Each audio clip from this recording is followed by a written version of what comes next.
एक हेलीकॉप्टर एक पहाड़ी से टकराकर क्रैश हो जाता है और वो एक घने जंगल के बीच दूर जाकर गिरता है।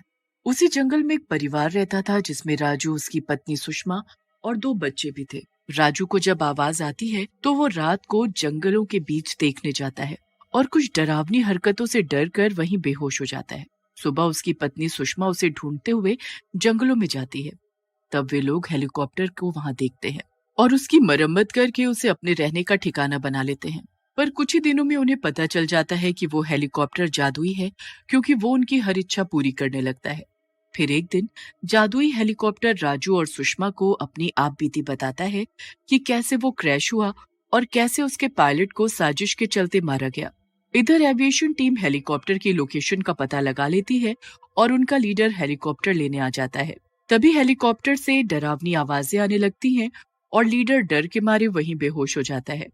सुषमा उस पर पानी छिड़कती है। कुछ ही देर में उसे होश आ जाता है।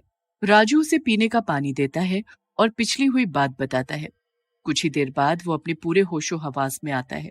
हाँ, तो मैं ये कह रहा था कि ये हेलीकॉप्टर मुझे चाहिए और मैं इसे लेकर ही जाऊंगा।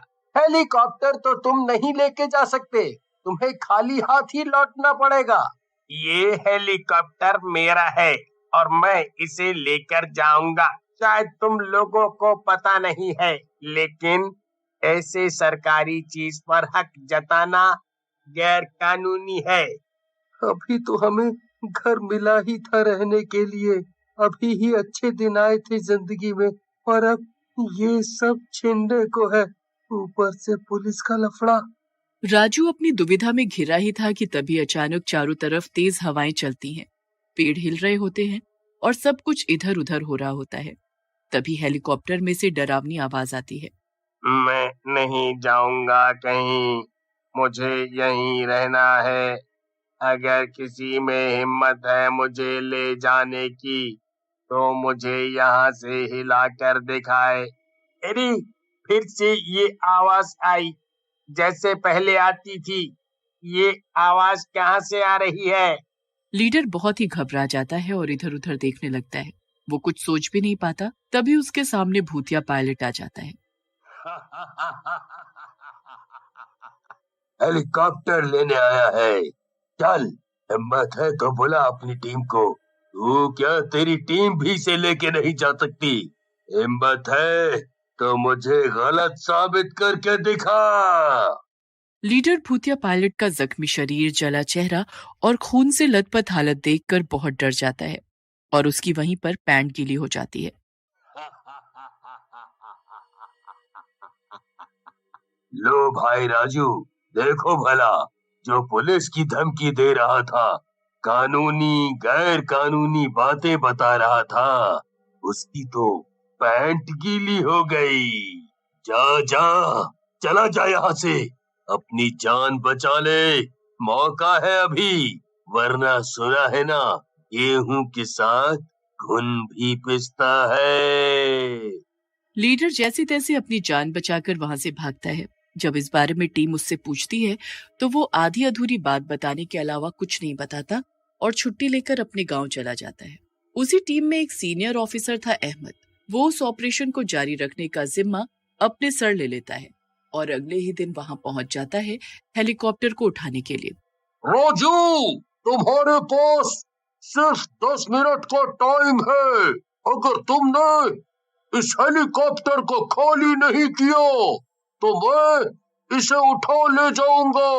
अभी भी समय है, इसे खाली कर दो। राजू और बाकी सब मजे से सो रहे होते हैं। कोई जवाब न मिलने पर अहमद क्रेन के ड्राइवर को इशारा करता है और वो अपनी क्रेन से हेलीकॉप्टर को उठाने की तैयारी करता है। जैसे ही क्रेन हेलीकॉप्टर को छूने वाली होती है, हेलीकॉप्टर से भयानक आवाज में चेतावनी आती है। भूतिया पायलट प्रकट होता है, पर बाहर किसी को दिखाई नहीं देता। मैंने कल ही मना किया था कि हेलीकॉप्टर लेने मत आना, और फिर तुम आ गए। अब चले जाओ यहाँ से, वरना तुम सारे मारे जाओगे। अहमद को लगता है कि राजू ऐसे धमकी दे रहा है। वो गुस्से में मशीन को हेलीकॉप्टर को उठाने के लिए बोलता है। तभी तुरंत ही पूरी भूतिया पायलट हेलीकॉप्टर को इशारा करता है और पूरी क्रेन पलट जाती है। जंगलों में बहुत तेज धमाका होता है। राजू और उसका परिवार डर जाता है और उठकर बाहर आ जाते हैं। इधर राजू अपने दिमाग के घोड़े दौड़ाने लगता है और सोचता है, कुछ तो बात है। ये लोग आखिर इस हेलीकॉप्टर के पीछे क्यों पड़े हैं? टूटा फूटा है। इतने समय से किसी ने इसको ढूंढने की कोशिश भी नहीं की और अब अचानक ये सब। दाल में कुछ काला लगता है। सर, आखिर क्या बात है? तुम इस हेलीकॉप्टर के पीछे क्यों पड़े हो? ये तो अब किसी काम का भी नहीं है और इसका इंजन भी खराब हो चुका है। तो तुम इसके पीछे क्यों पड़े हो? ये अब किसी के काम का नहीं है। तुम्हें नहीं पता ये कितने काम का है और कितने काम नहीं है। मुझे ये हेलीकॉप्टर हर कीमत पर चाहिए, वरना मैं तुम लोगों का जीना मुश्किल कर दूंगा। कुर्सी पर बैठ जाओ और ये जितने भी रंगीन बटन दिखाई दे रहे हैं, सबको एक एक करके दबाना। राजू का बेटा ये माहौल देखकर सहमा हुआ होता है। उसे कुछ समझ नहीं आ रहा होता। फिर राजू उसको समझाता है, तुम डरो मत, हेलीकॉप्टर हमारा दोस्त है। ये हमें कुछ नहीं होने देगा। अगर हमें हमारे घर को बचाना है तो हमें उनका साथ देना होगा। तुम जैसे रोज उन बटनों से खेलते हो वैसे ही खेलो बस। राजू का बेटा फिर वो सारे रंगीन बटन दबाने लगता है। जैसे ही वो पीला बटन दबाता है, हेलीकॉप्टर के मुंह से आग निकलती है, जिससे अहमद की गाड़ी जल जाती है। अहमद को अब बहुत तेज गुस्सा आ गया।